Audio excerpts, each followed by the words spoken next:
Um, so I decided that a good background image would be like my workspace. This is on the wall, like above my table where I do my teaching, and where my kids can run in and out. This is what they see when I run in to come get mommy for something. And what, is that a magic spell hanging up from the left up there? Some hair? Yeah, I just thought I think that's my lavender, yeah. Oh, okay. Yeah, I just think it kind of, it gives a little bit more about who I am. I think it tells a little bit more of a story about my work and about, November 2020, some quarantine kind of things that I made, and being a mom, all that stuff. Okay. But can I ask you something? Yes, really please. like the alien. You like the alien? Okay. Well, I think it was kind of funny because it's kind of like this anthropology side where you're trying to understand humans, Like it too. Yay for the aliens. Okay, cool. I shouldn't have even bothered putting on earrings because aliens don't have ears. Oh my God, I like it so much. Okay, wait, let me move the camera a little bit so this way I can look directly in the camera a little easier. All right. So this is a thing. This is really happening.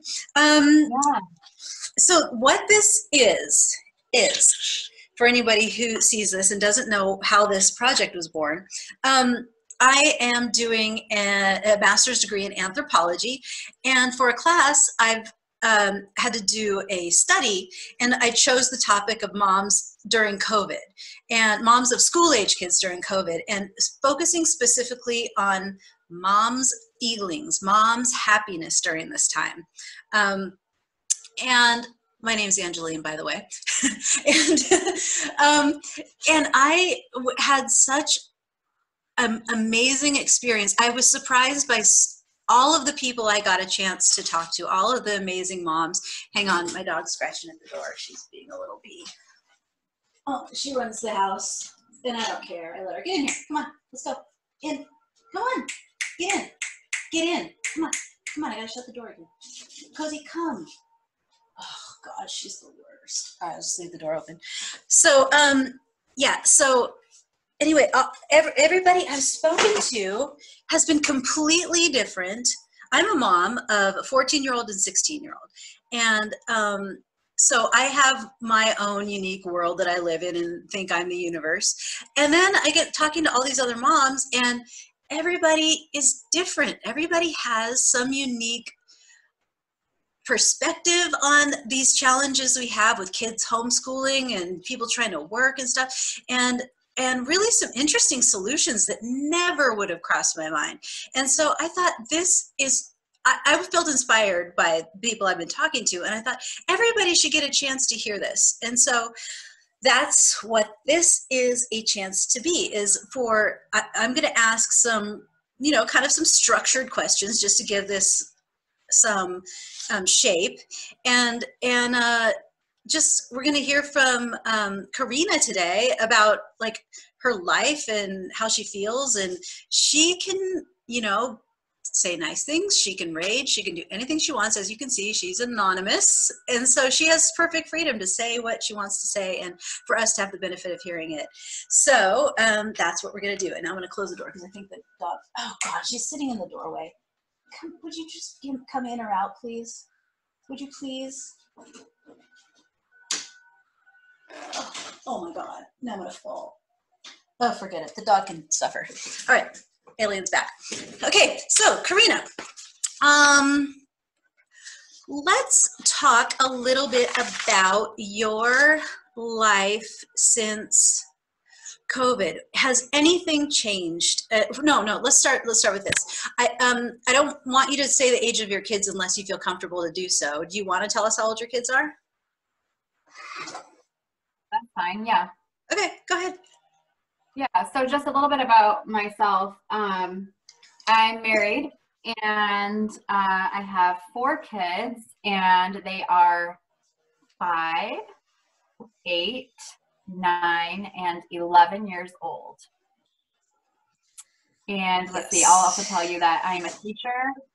So I work full-time as a teacher. I teach music, and my husband works full-time, and he works in the grocery business. So this has been a really interesting change for our lives because being in grocery and teaching, these are both definitely grocery is an essential service, and apparently teaching is too. So we are both kind of on these front lines and then raising children. Yes. And so this has been, so since, I assume you were teaching in March of 2020, right? And you were going in the class. Yep. And everything was kind of just going along. Your kids went to school, your kids went to preschool, whatever they did. Is that right? Like everything was kind of as yep. to be expected. Chugging along. And then everybody was sent home. And we'll kind of skip over the intervening time and just kind of plunk us down in the middle of the school year now. And can you tell us how your life is different than it used to be? Yeah, so we recently, well, in the region where I am, we started the school year in person, and we were going to school with masks on and some tiny amount of social distancing. And my kids were also going to school face-to-face as well. So we had this whole change of like getting your kids ready to wear a mask and you know, like going to school during a pandemic. And then recently, with the surge of cases in like pretty much every state in America, we have been returned to remote learning situations. So now I am teaching from my house, and all 4 of my children are apparently learning online from our house, and my husband's still reporting to work every day. So it's very different from what I would have expected a year ago, in that I'm trying to do my job while my 4 kids are doing their job. So we have like 5 computers going with live meetings. Wow. Did you have to like pay for more bandwidth or something to make that even work? We did. Well, yeah, we did. We upgraded our service. And we also got like one of those little like Wi-Fi boosters so that it can like, I don't even know, like make it easier in different parts of the house or whatever. But I will say, oh, and then we like turn off all the Wi-Fi on every other device besides the computers. So like my phone, like the Alexa, we just turn all those off while we're trying to get through the day to make sure everybody can be okay. And it's been okay since we did all of that. As far, I mean, it's been okay as far as yeah, everybody can get online. Yeah. Right, so, right. So you're trying to teach in the house. What do you teach high school or younger kids? I teach middle and high school. Middle and high. Okay, so you've got all these kids. Well, they are probably reasonably manageable, right? Because of their age, like they don't, you know, toddle off and go get a snack in the middle of class or something. Or, do you find them pretty easy to manage? They're yeah, in that way, yeah. I mean, there's a few little issues, more like, you know, they don't show up at all, or like they won't do anything for you, but you know, or whatever, turn on the camera or whatever. That's more the issue, or respond when you're asking a question.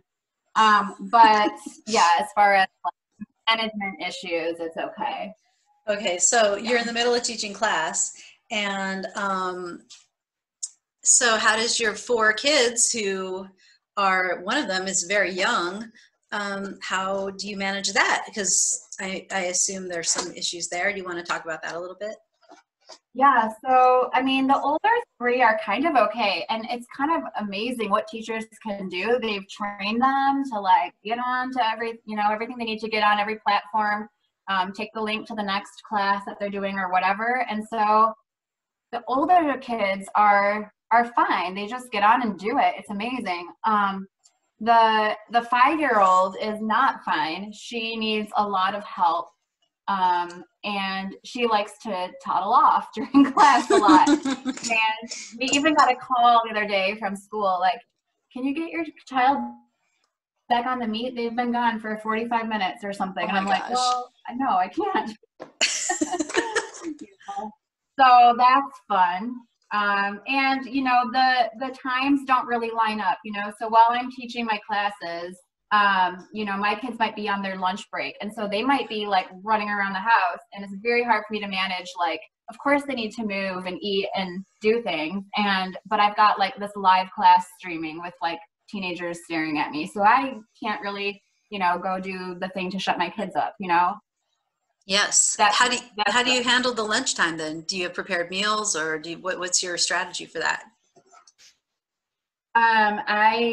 I try to make a really easy meal if I can, like a frozen pizza or something, and have it ready earlier. But honestly, I'm still kind of in survival mode where I haven't figured out all the tricks for that yet. So it's just been kind of like experimental, and some days have worked and some days not. Uh-oh. The other thing is, like, you know, like my kids are on their break. They're naturally, I'm sitting right there. Their natural inclination is to come and see me and like talk to me or do something with me or ask me for something that they need.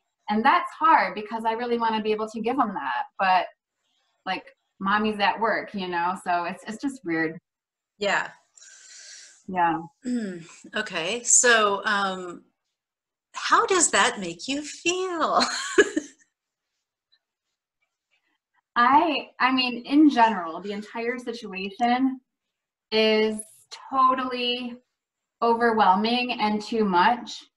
And I feel like a huge amount of stress.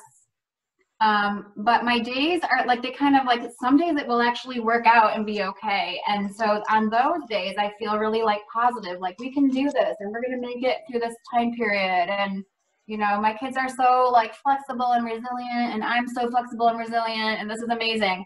And then, you know, the next day, like some kid comes in like literally screaming, and they're like in like a fist fight or something. And I've got to like mute myself, turn off my camera randomly in the middle of my class, run around the house and chase kids down. And I'm just totally like I feel like I'm in hell. Yeah. So it's just like a roller coaster. I don't know. When I spoke to you a little bit before this conversation, and you shared with me that when your little ones come and tap you on the shoulder while you're in class, sometimes you think it's cute.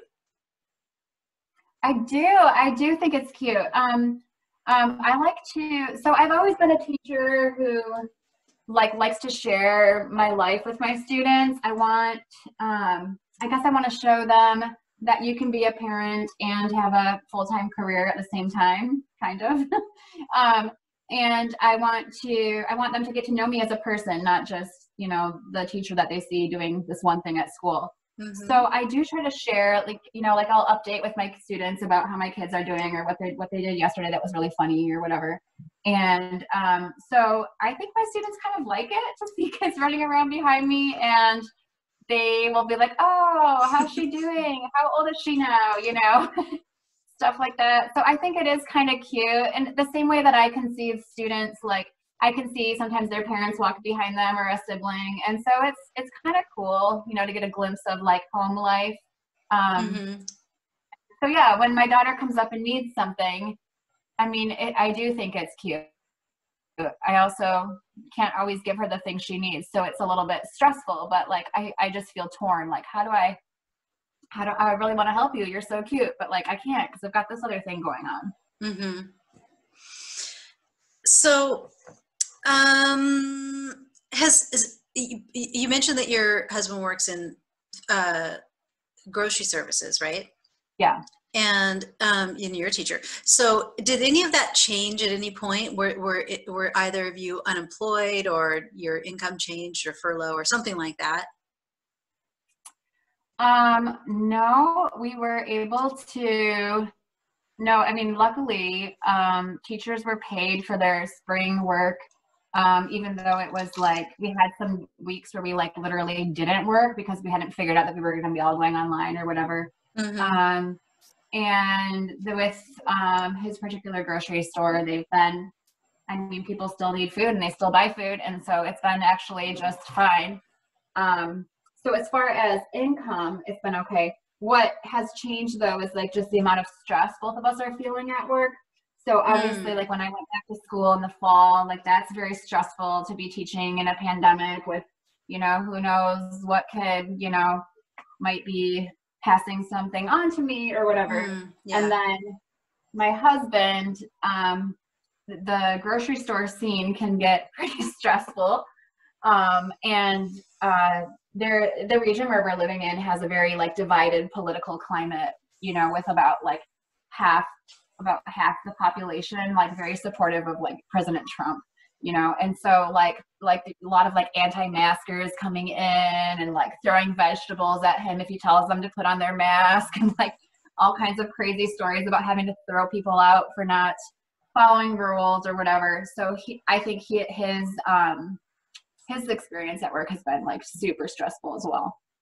And just I want to interject for 1 second, because I made a criteria of belonging to this group that we're not going to talk politics. So, and I'm going to say on your behalf, you're not making a judgment. You're just explaining what happens as far as his safety goes. And this isn't about politics. Yeah.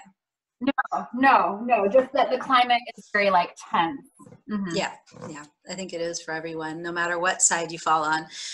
So, yeah, I can see that. And so does he have to come home and do you guys, when you were at school and he was at his work, did you guys feel like you had to come home and shower and clean the family and sterilize things just because you'd been in touch with the public? Was there anything changed in that regard, or was there any stress added because of that? I think like, especially like back in March and April, it was like, oh my God, we have to sanitize all the time. And he was taking showers all the time. And I like, after a while, it just died out. And we were like, well, it's going to happen. It's going to happen. And it's, you know, we know that the virus is like passed on mostly through the air, not really through contact surfaces. You know what I mean? So we just, you just jumped into the black hole and let it ride. We relaxed in that. I mean, we still like, you know, I think we've been doing a pretty good job with like distancing and not seeing family and friends and stuff, but I've never been like a super, like, I'll just say my house is a wreck and you can often find like food on the floor. So, it's just not my thing to go crazy about antibacterial wipes. Right. So, let's see. Let's get into some juicy things, because we're all moms. We all have similar issues we're dealing with, and it's like what's of value, I think, in this conversation is how various people deal with different things. So I want to ask you, first of all, what self-care things can you not do right now? And what maybe are some things that you've replaced with that?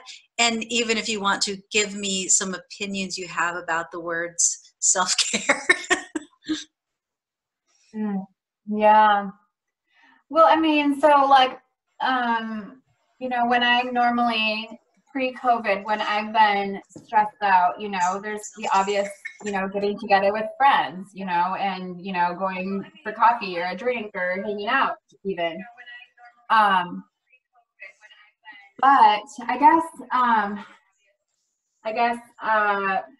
it's just, you know, you can't do that as much anymore. And so that's been hard. I think the word self-care, just to jump into that really quickly, just really, that whole like concept kind of pisses me off. I feel like, of course, like we should all take care of ourselves, that's obvious, but I feel like it's used in a way that that is basically saying, like, when you're telling someone to self-care, you're basically telling them that you won't help them, like they're on their own.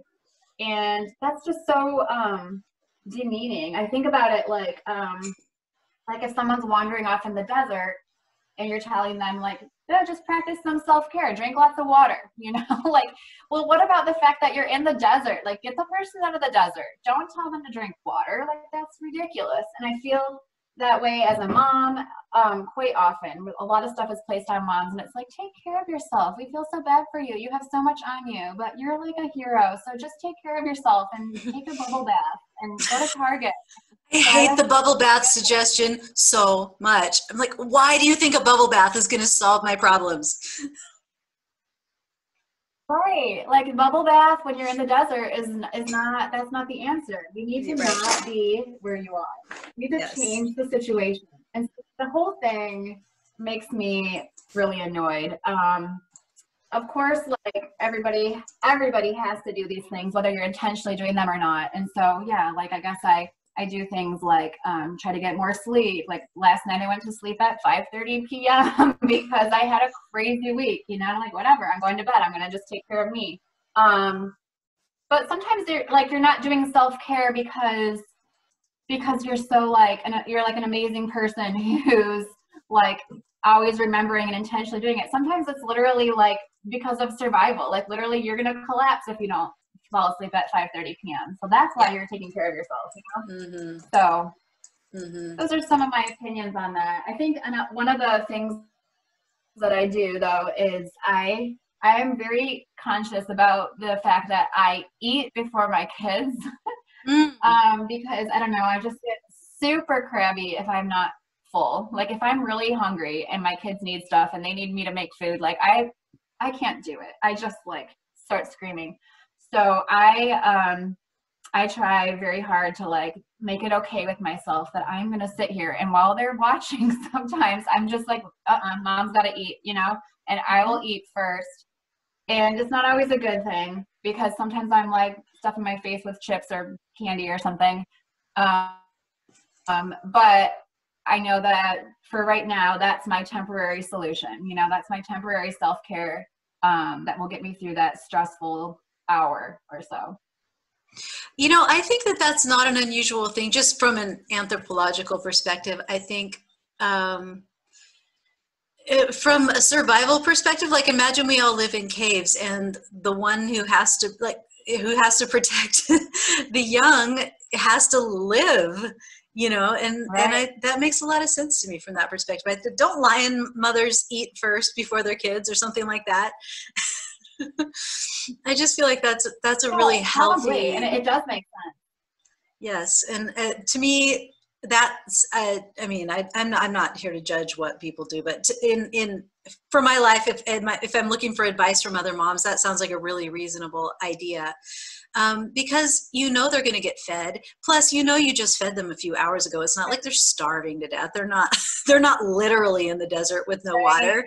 Like they can stand to watch you eat a half a slice of lasagna, and then in 5 minutes they get a half a slice of lasagna or something, right? It's not the end of the world. And it helps you care for them, and it helps you not yell at them and make their lives horrible in other ways. So just, you know, I find that a really creative, actually, and is empowering choice that you're making. And I appreciate that you told us that. Is there anything else like that you cling to? No, but I don't know, but I think it's interesting that you say that, because I guess I feel guilt around that sometimes. Like it seems like the mom should like feed the children first. Like they should always come first. You know, I feel like maybe that's a value that is more typical in our culture. So I will say that like sometimes I feel really bad, and I'll maybe like go hide in the garage or something and shove food in my face, you know, because I don't want to be seen doing that necessarily all the time. But it is something that I'm like intentionally trying to be okay with. Good. And you know what? I mean, if I may say, you could even use it as a lesson for your kids, just kind of spitballing, but you know, say, look, here's the thing. I'm responsible for you guys. I love you guys. I don't feel like I can care for you well when I'm too hungry. I'm going to cook for you in 5 minutes. And that's why I'm doing this. And if you're ever in charge of something, like so I took a wilderness first responder course. I'm medically certified to save people's lives in the wilderness. And the number one thing they teach you is your safety is first, because if you're not safe, you can't help anybody. You know, you're another victim that somebody else has to come and save. And it's like that. So it's, I feel like that's a valuable skill, just delayed gratification. Kids at a certain age can start to understand that they don't get everything they want immediately. And like I said, it's not like we in this culture that we're discussing right now, we're not all starving to death. You know, I mean, it's just, they'll be okay. It's really not an issue. And I mean, especially in your house. I mean, I can't speak for all moms, but in your house, you have a job. Everybody has a job. There's always food in the house, and the kids are going to get fed. Mm-hmm. And you know, why not teach them some? I mean, I'm not suggesting it to you, but I'm just saying that it could be actually really valuable for the kids to see this happen, because someday they're going to have a family, and they're going to, you know, they're going to be in charge of something, or they may have to self-sacrifice, and that's what this looks like. Right. Or, I yeah. love that idea. And I love thinking, I guess if I think about like, would I want my own kids someday, if they have a family, would I be happy to hear that they eat before their kids? And absolutely, like I would never think that was a bad idea for them to do. I would hope that they would have, you know, skills to deal with stress. Right. Yeah.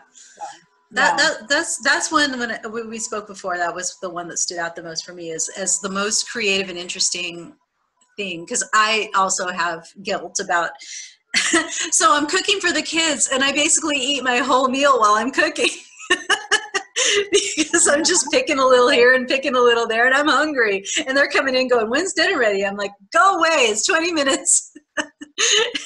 And meanwhile, here I am chomping down, and I really never thought about it, but that is what I'm doing. I'm like, I am starved. I can't deal with anything or anyone. Your food is coming. Can you just hold on a second? And usually they don't even care. Like, they walk out of the room, they're like, whatever, they go play video games.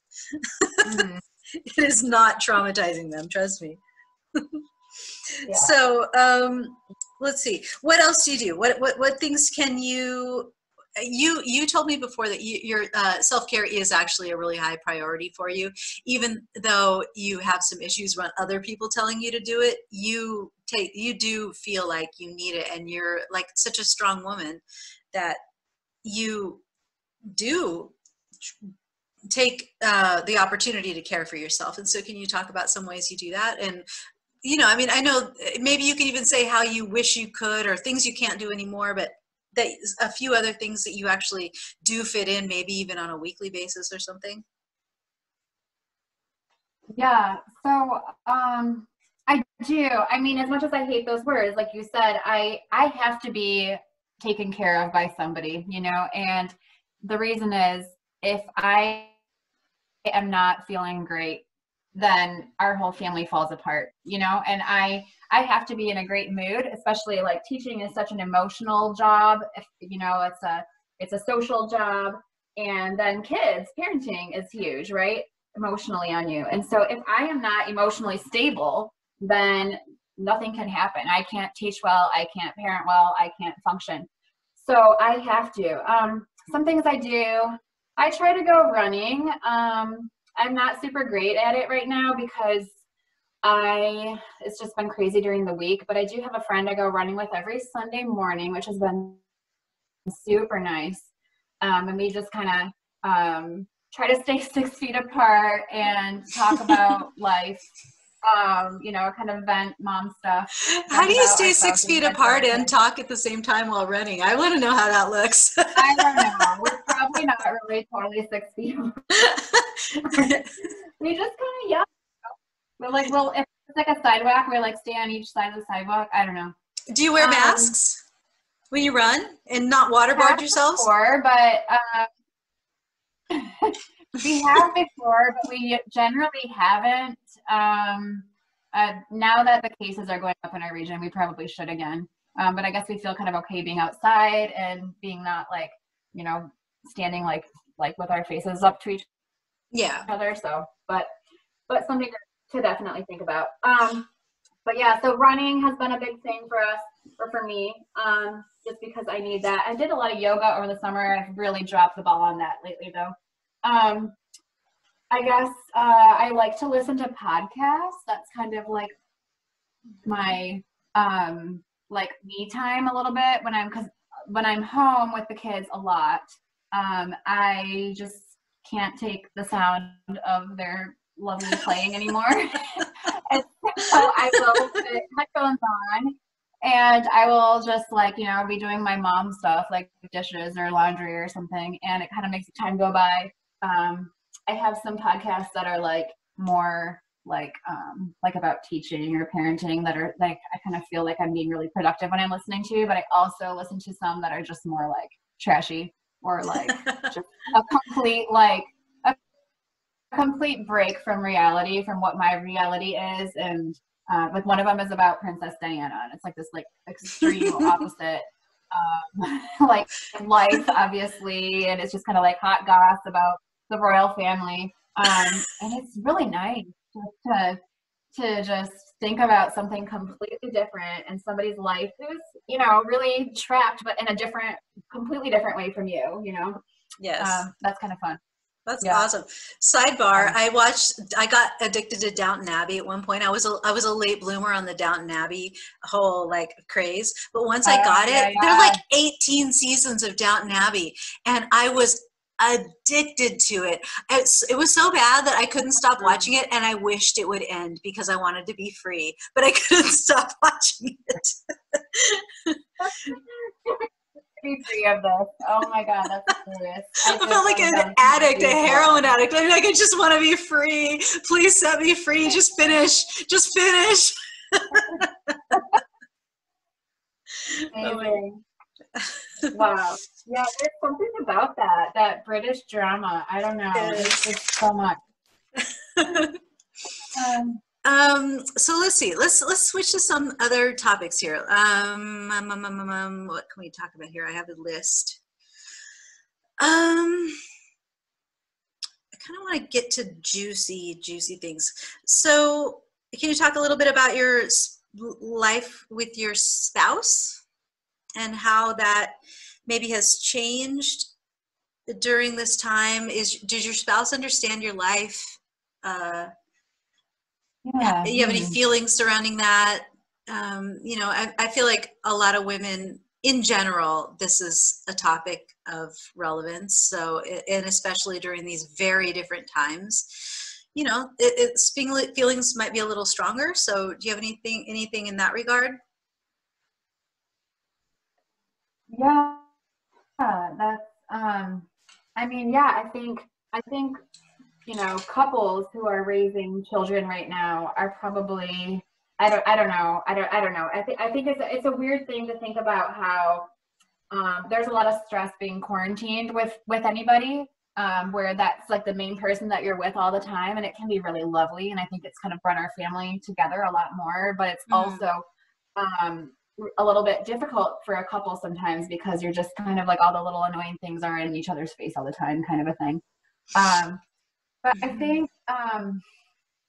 think he does understand my my life, and I think maybe having me home and teaching. So there's been a couple days where he had the day off, and then I was at home teaching.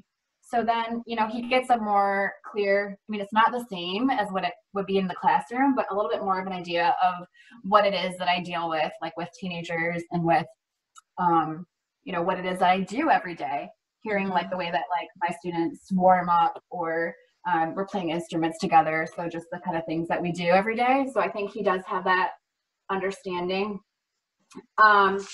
And I think he also is pretty aware that like the burden is on me right now with when he's out of the house, that I have to work and magically help kids do their school at the same time. And he doesn't have to because he's gone. He tries to do some things to help, like he's a pretty good cook. So he makes meals like on the weekend, like big meals that we can like heat up all week long, or like breakfast burritos or something that are easy. So that's really, really cool. But I still feel though that probably the bulk of the parenting and school stuff, communicating with teachers, extracurricular stuff, if we were, you know, when it's going, is kind of like all on me. So that's really frustrating, and it's a conversation that we have like all the time. I don't know. I think it has gotten a little better, but over the years, but I think it's just maybe a lot of people, a lot of women are in that situation. Like, and the other side of it too is like his work does require a lot of time, and it is stressful, and he comes home and he's very tired. Like he's on his feet all day at work, and he's even like, sometimes like there's like a physical side to it where he's like moving boxes or something, you know? So he's like legit super tired when he walks back in the door at 7 p.m. And I am like at the end of my rope by 7 p.m., you know? Mm-hmm. So it's just kind of the typical like stressed out evening. So he walks in, he's tired. He sees you tired. And then what happens? Well, I mean, it just depends on, it depends on how emotionally able I am to like be understanding. If I'm in a super understanding mood, then it's kind of okay. I feel like the onus is kind of on me, honestly. If I'm in a super understanding mood, then it kind of goes okay because I'm like, oh, hi, it's fine. And yeah, I got this. I'm like, here, want some warmed up dinner, you know? And if I'm super stressed out and I've kind of reached the end of my rope completely, then there does tend to be sometimes like geez, I just walked in the door, kind of, you know, okay, fine. Okay, I guess I have to do bedtime. I'm like, well, of course you have to do bedtime. I've been with these kids all day, you know, that kind of like just bickering, you know, which is not. Is that different than before, though? Before COVID? I feel like it's a little bit amplified now, you know, just because the need, like I'm more tired, you know, having to do school for my, you know, my students and my kids. So I feel, yeah, it's probably a little more amplified. And then also just, you know, that's my only social interaction too. It's not like I'm like seeing my work colleagues or, you know, hanging out with friends all the time. So I'm not really getting any breaks from that, you know? So I feel like that makes me less likely to have my crap together. I remember when I was, well, in another lifetime, when I used to have a job that was outside the home, I thought I was busy. But now looking back at once I got small children, I realized, holy crap, I had so much more free time when I was actually at work. I had a desk job. I could go on the internet anytime I wanted. You know, I could have conversations with adults all day. We could laugh, we could tell jokes, we ate lunch together. And then once I became a stay-at-home mom, it was like I was working 24 hours a day, 7 days a week. And I don't know that I honestly, I'll tell you the truth. I've never been able to make my spouse empathize with that. He simply doesn't get it. He thinks he does, but he doesn't. You know, what it's like to live at work. You go to work and you live at work. Like, who does that? That's like jail or slaves. I can't think of anybody else who lives at work, right? Yeah, right. I know. It's nuts.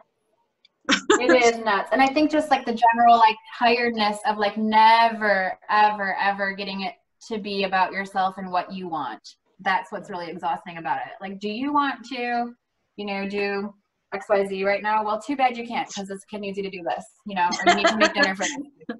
Right. You know, so do you have any, if you do or you don't have to say either way. I'm just asking as a general question. Do you have any special needs? Do any of your kids in your family have any special needs? And if they do and you don't want to say, just say no. Or if they do and you want to talk about it, please feel free. Yeah, I do. Actually, we have one child with autism. And yeah, this has been interesting. You know, she's doing really well actually being home. I think she likes that she doesn't have to have that transition to school. And home is like her safe place. So she's doing well with online school. She's even told me that she likes it better than real school. And that's interesting. She's also just doing well in general. She had a really, like when she was a toddler, it was really rough. And, but the last couple of years, it has really smoothed out a lot. She had a lot of therapy and a lot of help from the community. And so she's just kind of in a good place right now. So that's really, I'm really glad about that because that certainly like relieves a lot of stress.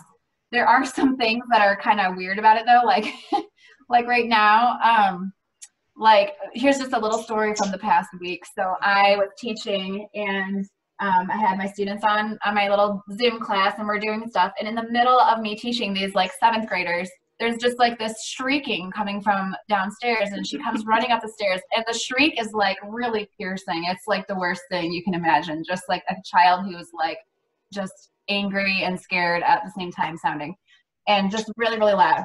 And the reason why she was shrieking is that her siblings peeled oranges, and she doesn't like the smell of oranges. And so it's just like so frustrating to deal with. But I know, like, you know, that's a thing with autism, that like some of that sensory stuff is just an overload for her, and that's always been an issue. Yeah. So just to have little meltdowns like that about peeling oranges like while you're trying to teach is super stressful.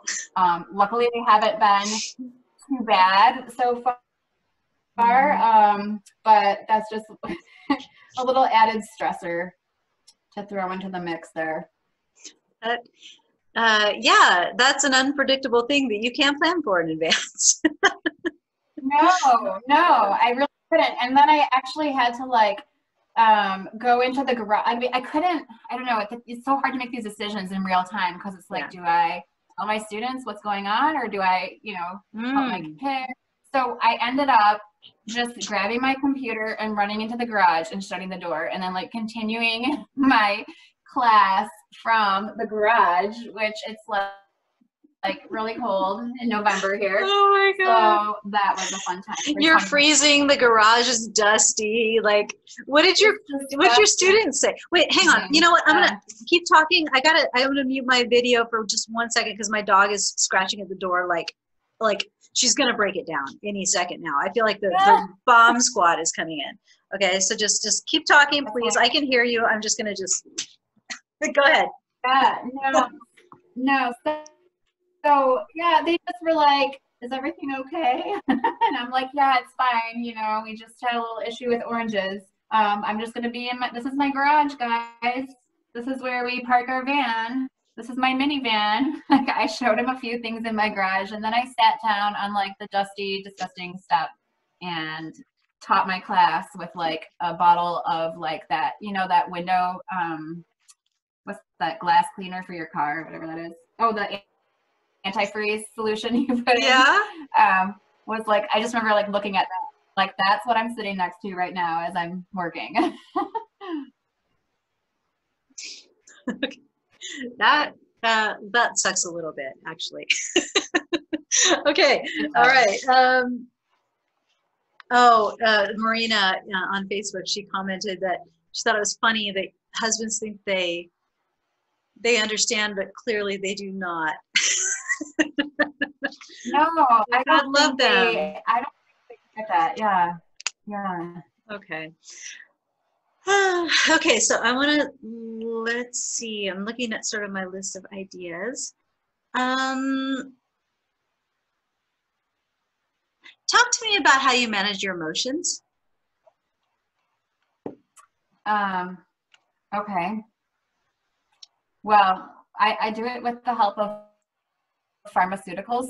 Like, it's through chemistry. I'm on Zoloft, and I have, yes, I have been probably for a few years, but when COVID started, I did have to ask for an increase in my dose, because it was just not enough when I was home with the kids and with teaching and all of that. So, I diligently take my Zoloft every day, and I know that I have to, because if I miss a couple days, the way that it affects my body is like, I just kind of turn into a crying mess.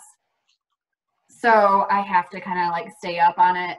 The problem is though that, I mean, what it does for my body is like, it helps me, I get really irritated fast, or like really angry fast. And so it helps me just kind of keep more an even, calm response. I think, I don't even know, but I feel like maybe physically, like my, my fight or flight response is kind of like down a level, you know? And so I don't like freak out if a kid just like has some kind of minor issue going on. So that helps keep me more calm. And then therefore, if I'm calm, everybody else can be more calm. I can handle little things. I can kind of stay upbeat and like chill about everything. If something arises, I'm like, it's okay, we got this. And I'll listen to their kid's problem and help them sort it out. I don't freak out myself. That's not to say that I never do. I definitely do sometimes, but that certainly is a huge help for me. The downside is that there's like, I have side effects from Zoloft. One is that it makes me grind my teeth.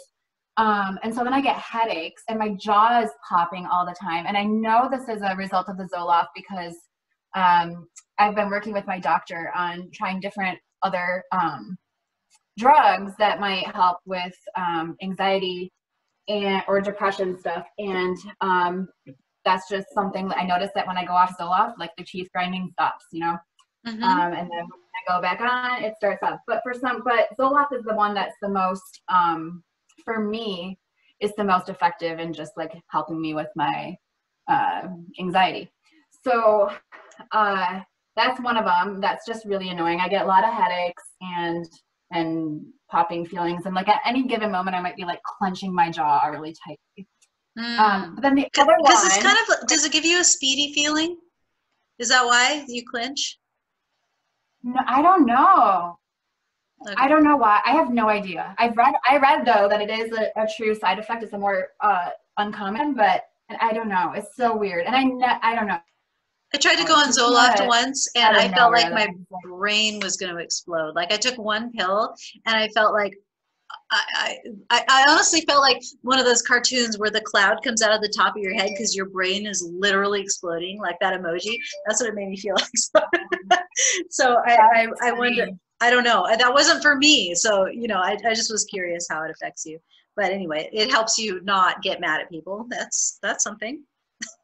Yeah, it does. It's so weird how it affects people so differently too. I don't know. I'm actually a little worried that I'll like never be able to stop taking it. Like part of me is really concerned about that because every time I try to like go down or stop, it doesn't work. So I'm like, oh, am I on this for life? I don't know. But here's the other really terrible thing. Oh, go ahead. No, go ahead. I was going to prompt you. Oh, well, so then the other terrible side effect is that like a lot of antidepressants, it has a sexual side effect. So that sucks. And especially for my relationship, because during this time, like intimacy would be wonderful in order to like keep people closer. But I basically have zero interest in anything to do with sex right now. So that's just another fun thing. And, you know, we made the decision, like when I asked my doctor to increase my dose, and my husband was like, dang, why are you doing that again? And I'm like, well, I have to. If I don't, like, our kids are not going to be okay. I cannot manage this family. I cannot do this without it. You know, like I'm going to just have to like sacrifice that. So fun time. So it sounds like you you use the word sacrifice, which makes me kind of associate that with a feeling that you have given up something of your physical being for the well-being of 5 people in your world aside from you. I assume, I'm not going to say for sure, but you can say yes or no. I assume there is some benefit to you as a person that you've made that choice, and it feels satisfying in some way that you made that choice. And I will assume that it also feels like a cost because one person benefits for the benefit of 5. Yet what's the alternative? So would you like to comment on that at all, or no? Did I mischaracterize you in some way? I don't think you did. I feel like kind of pissed off that I have to. I guess I feel like I didn't have a choice. Like what's the choice? The choice is that like either I like have no sex life, or my kids have like a really mean, yelly mom who can't handle anything, who is going to fall apart every day and not be able to maybe have to like lose her job because she can't handle the stress of it, and maybe have to, I don't know, get institutionalized or something. I don't know. I don't know that I would really be that bad without it, but I will say maybe this. Okay, now I'm just thinking this. So in a little tidbit about my past is that I had a parent who was really I don't know what's the word. I always hesitate to use the word abuse because it seems so strong to me, and it's a little bit like I still need therapy about this. But basically, a lot of yelling, and there wasn't any physical abuse, but there was like the threat of physical abuse, and so I am so terrified that I will do that to my own kids. So I made this, I guess I did make this choice. Oh, you cut out. I can't hear you. Oh my God. This is like. But I don't want to get wait. out of control. Hold on. Karina, we couldn't hear you for about the last. Can you hear me? Can you hear me? Oh, I do hear you. Yeah, sorry. Okay, go back to, there was, because your audio cut out, go back to, there was always the threat of physical abuse, and you feel like you could be the person who does that to your kids. Can you go back to that and elaborate a little bit?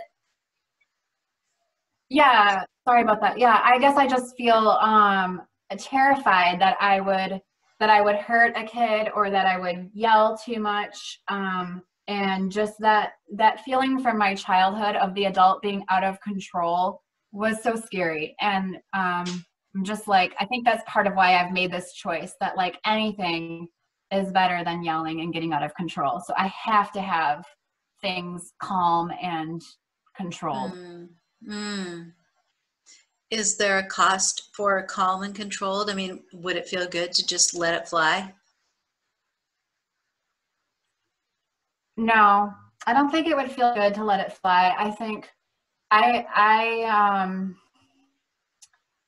just afraid to. Maybe it would. I don't know. I'm afraid to. I definitely. I just think that past that I have it's really a huge goal. Your audio is cutting out again. I'm gonna bring this back as soon as you can hear me. Tell me when you can hear me. The alien is singing. If you can hear an alien singing. All right, fine. As long as we can't hear Karina, I'm going to sing. I'm going to sing, the hills are alive with the sound of music. Ah. Oh, sorry. Can you hear me again? I do, yeah. Sorry. No, I was reprising "The Hills Are Alive" with the sound of music. Thank you for letting me do that twice. Oh, you're welcome. Okay. Yes, please. Just like 5 words back from where you just was talking, your sound cut out. By the way, Karina, do you have 10 more minutes, or do you have to get off to something? I have 10 minutes. That's fine. Okay. All right, good. Okay. So Can you go back to what you were talking about with anger and your...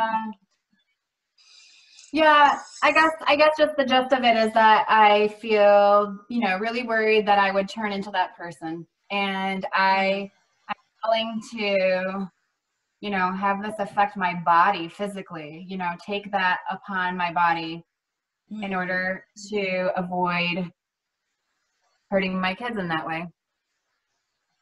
Or, having a household that is not so full of drama. And has more, people who listen, people who communicate, people who talk things out rather than yell things out. You know what? I want to share some of my experience right now. So I grew up in a household with a mother who yelled a freaking lot. I will go so far as to say she's a clinical narcissist. She might see this. I don't give a shit, because I haven't spoken to her since March because of the way she is. So I have the same fears you have. And so I talked to my husband. I'm like, am I like that? Am I like that? And he's like, no, you are not like that. But you know what I am? I'm my own version of something else that's bad. You know, I have my own damage that comes out in ridiculous ways. And I have some self-awareness about it, and I have a lot of shame about it. And what I do is I tend to have extreme moments of self-pity, which are very dramatic, and sometimes I yell. It's been a lot better. Honestly, I've gone on antidepressants and anti-anxiety medications, and that helped amazing amounts, because over the years it got worse, and it got to the point where I had to be in bed for days at a time, because I just was like, things are not how I feel safe, and I can't function even though I have kids. Like, you know, cooking dinner seemed like a big deal. Right. So I am on medication, and that has helped me a lot, and I'm grateful for it. I've come to learn that because of certain ways I learned to function in my life, that if you have to deal with a lot of stress when you're young, you kind of don't have those feel-good chemicals in your brain anymore. You know, you go instantly to fight or flight. And I've learned to understand that that's something that's part of me, and that I can't fight it. Like, it is what I am. So I try to be healthy. Sometimes if everything affects me emotionally. Like, I am so sensitive. So if somebody tells me something really, really negative about my personality, I'm like, oh my God, they're right. And it sends me straight to bed, you know? Yeah. So it's like that. So I've come to understand that about myself, and it's a lifetime of work trying to deal with it.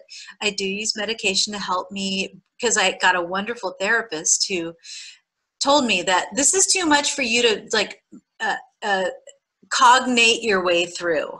So just can you just for a second go on these medications so you can learn some different skills, you know, at least that. And I was like, okay, yeah. So I did that.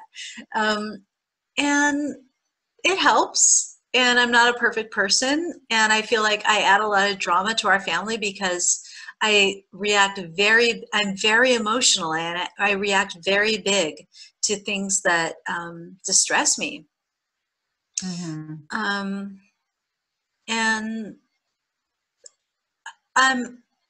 don't know. I feel like I just wanted to say that. It's a thing. And I don't want there to be shame around it, because we have a society sickness. We have a society in which we're not connected to a large group of people who help us with things. You know, they say it takes a village, but there's no village.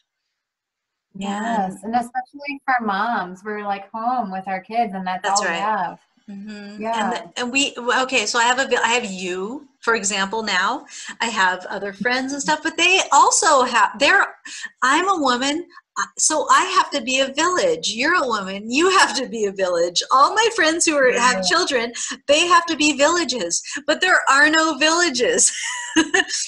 So it's a thing, and I'm not going to say it's bad or good, because I feel like it is what it is, and I'm not trying to, you know, change reality.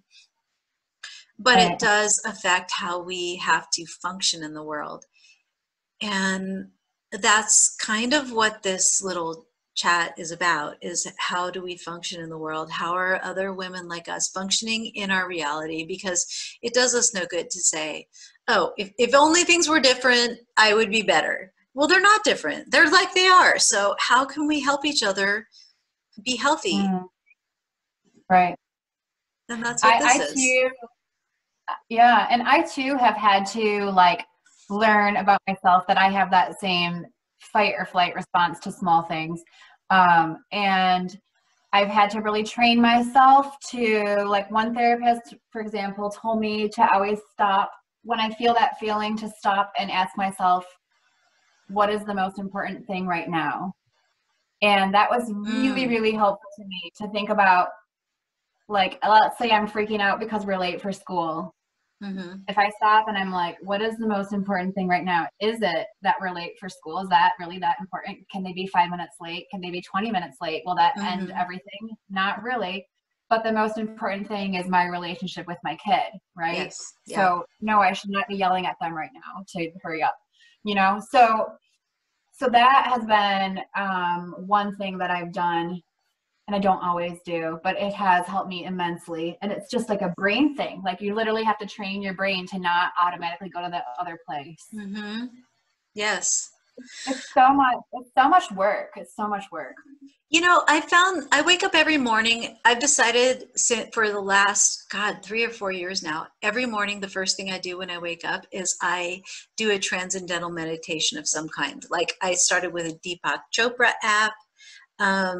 Sometimes now I go on YouTube people that I like, but it's like the first thing I do is I stick my earbuds in and I listen to something that makes my brain be zen. And that has made a really big difference. I actually feel like I've gotten smarter, and I've learned over time how to, because of practice, I've learned how to call forth sort of that neutral feeling in myself, in my heart, that helps deal with everything. I mean, like you said, perspective. It helps me with the perspective issue. Right. I would offer that to anybody who is struggling to look into just, can you wake up 20 minutes earlier than your family and put your earbuds in and listen to some kind of uplifting. I mean, earlier in my life, I would actually read a book. I would before I had kids, before everything, I would wake up earlier, way earlier than I had to, so that I could read a book that calmed me down. And then I could get up and shower and do the things. But then now, since, you know, I have kids, I've changed it to meditation, because I can lay in my bed and just do that. But honestly, it makes a big difference if you can just carve out like 15, 20 minutes every morning before everyone else wakes up to put your mind in a different state, right? And I don't know. I find it really helps. So, I mean, that's my 2 cents. So maybe, Angeline, we should on the Facebook group put like some links to some of those things, because I would love to hear some of the YouTubers that you like or whatever. We can put my Princess Diana podcast on there if you want. That's the dishwashing podcast, right? Dishwashing podcast. It's so good. Yeah. That'd be amazing.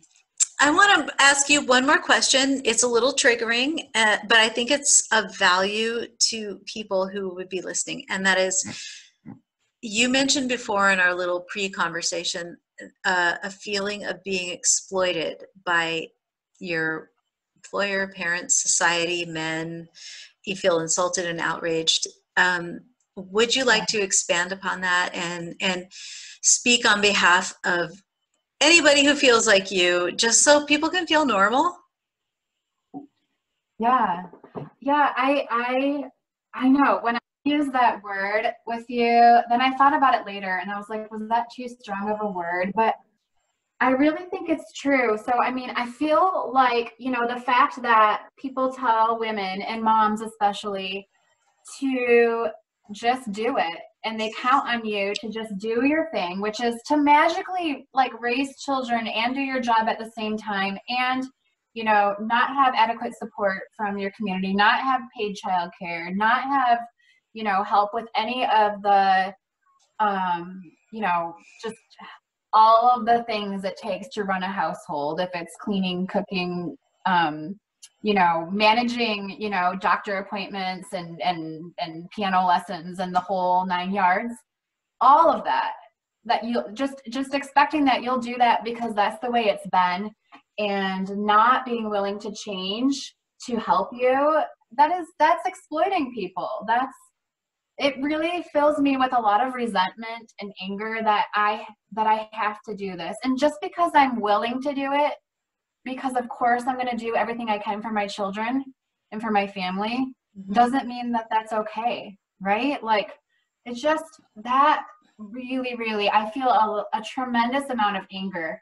And when I, take my Zoloft pill and I go for my run and I'm listening to my trashy podcast, I am sometimes overcome with some just resentment. Like, why do I have to always be okay? Why can't I just, have a day where I totally lose my shit and everybody else just screw them, like, whatever, I don't know, somehow they'll eat, somehow they'll make it to their online school, somehow, and I don't feel like I'm such a great person or such a hero for doing things. I feel like I have no choice because this is this like life that I was plopped into, and I, as much as I love my family to death and love being a mom and love being a teacher and love all of that, I'm like, something's got to give at some point. And when are we gonna stop, change society so we can, I don't know, like, have a chance. And I also think about like my daughters, and I'm like, great, now, like, is it going to be any better in 20 years when they have a kid? I don't know.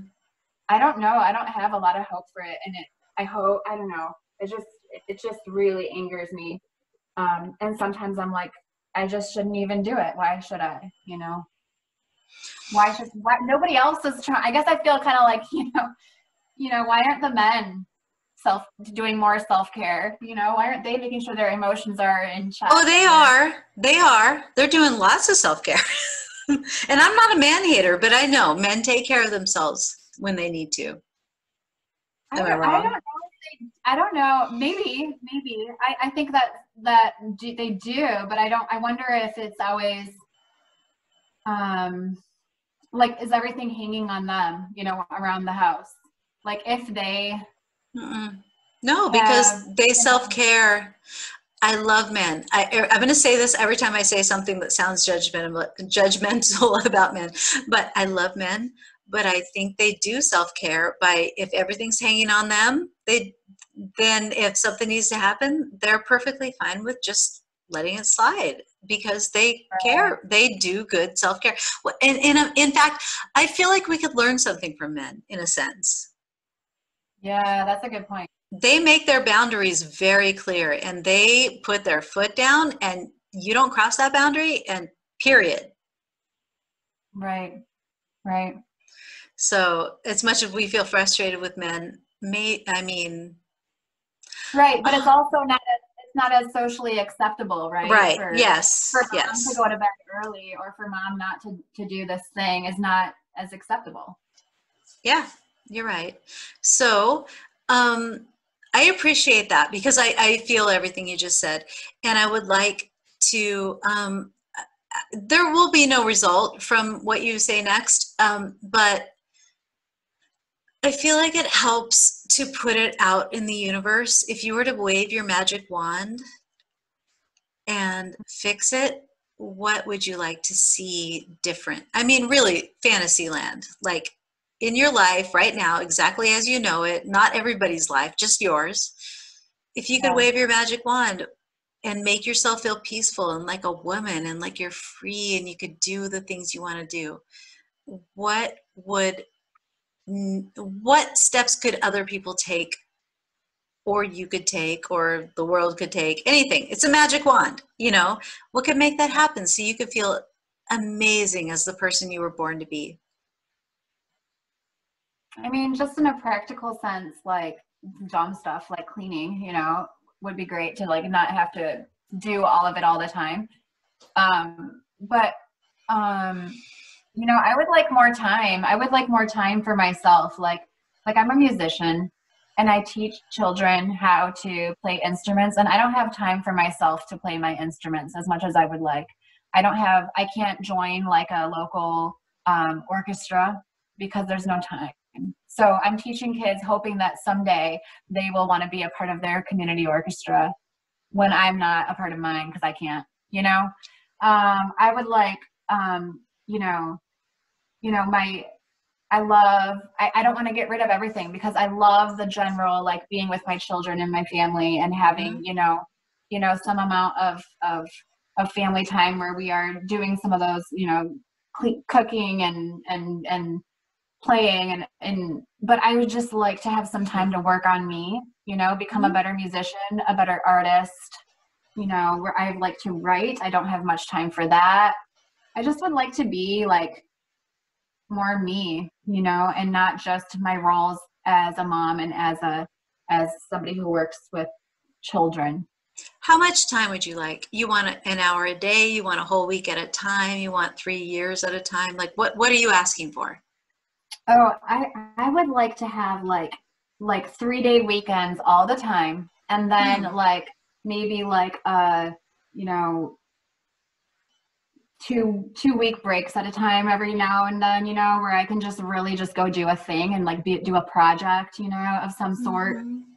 And I've also thought like, wow, wouldn't it be great to take like a sabbatical? I wish I could actually just take a year where I just worked on myself, and maybe I wanted some things that I wanted to study. I could study, take courses, get the most out of life and improve myself so that I can then continue to help kids, I always feel like I could do so much more if I had time, and I just can't. You know what? I can't give you any of those things right now, but you beautiful woman, just by you saying it, I feel like it's putting something into the manifestation world, and other people will hear this now. And yeah, we're doing a good thing here because we're stating what we want, what we need. We're not demanding it. We're not, it's just, this is what we want. And sometimes if you believe in what you ask for and put it out, like, do you ever find that if you ask somebody, if you tell people what your goals are, sometimes they come up with, like, suddenly there's contacts that you can call, in ways this could happen. I feel like there's something of that in this. So I really appreciate you saying it out loud. It's really meaningful to me, and I agree. I want all the things you want to, and I think a lot of moms do. And I feel like that's a really good place to end the conversation, with hope that this is what we want. Like the next person who we talk to, what do you want? Let's make it known. Let's figure out how to make this a thing for us. This is not an impossible goal. What, you want 2 weeks every year to have a vacation? You want a 3-day weekend? Like, people really get those. That's not a weird thing to ask for. So let's keep talking about it. Let's figure out how that can happen. That would be lovely. And I appreciate you, and I love you. And can I just say, I really feel like you're a very strong woman, and I appreciate you more than I can say for being the first person to step up and tell your truth to the group, because I think it's going to matter. I think it already matters, but it's going to matter as more people get an opportunity to see this and hear this. And yeah, you're an important person, and you're doing a good thing, and you're raising our future generations, which everybody benefits from. And I love you. I really love that you're willing to listen. I think it's so valuable to have somebody just like listen to you and ask more about it. It just feels amazing. Is there anything else you want to say? Anything else you want to share? No, not right now. My coffee's really cold now. Okay, good. So go fill it up with whiskey and enjoy it. All right, love. I'm going to end the conversation now. You've been beautiful and really, really helpful, and I hope everybody gets a lot out of it. I'm going to put this on YouTube, Instagram, anywhere else can be, so the most people possible can benefit from it. Well, thank you. Thank you for doing this. I think it's going to be so great to listen to some other moms and get their perspectives too. I appreciate this a lot. All right. Love you. Have a wonderful, wonderful weekend. And maybe if you could just take some peace from the fact that you got to say your piece and help a lot of other people. Okay. Thank you. I All will. right. Thank you. All right. Bye. Bye.